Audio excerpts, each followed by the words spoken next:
राहुल गांधी के सामने पहली बार चुनाव आयोग ने ऐसे संकेत दिए हैं जैसे कम से कम उनके सवालों को एड्रेस तो किया जा रहा है। दोस्तों, जानकारी निकल कर आई है मीडिया के सोर्सेज से कि राहुल गांधी को चुनाव आयोग ने बुलाया है और इस बुलावे के पीछे क्या मंशा हो सकती है चुनाव आयोग की, ये भी जानना बड़ा ज़रूरी है।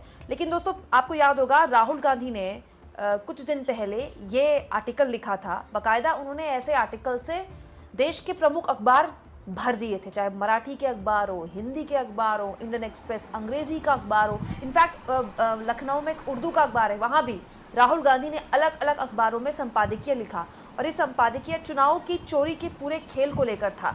उन्होंने इस आर्टिकल का शीर्षक भी यही दिया, चुनाव की चोरी का पूरा खेल। दैनिक जागरण में उनका आर्टिकल छपा और उसके जरिए राहुल गांधी ने बताया कि कैसे चुनाव आयोग ने महाराष्ट्र चुनाव में पूरी धांधली की और इसके अलावा चुनाव आयोग में कैसे जो नियुक्ति होती है, एम्पायर को ही पहले एक तरह से सेट कर लिया गया। चुनाव आयोग में जो मुख्य चुनाव आयुक्त हैं वो सरकार अपनी मर्जी से बिठा देती है।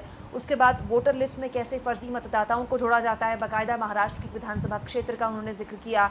इसके अलावा कैसे मतदान प्रतिशत बढ़ा चढ़ा कर दिखाया जाता है, बीजेपी को जितना जहां जीतना होता है वहां टारगेट कर फर्जी वोटिंग करवाई जाती है और बाद में सबूतों को मिटा दिया जाता है या छुपा दिया जाता है।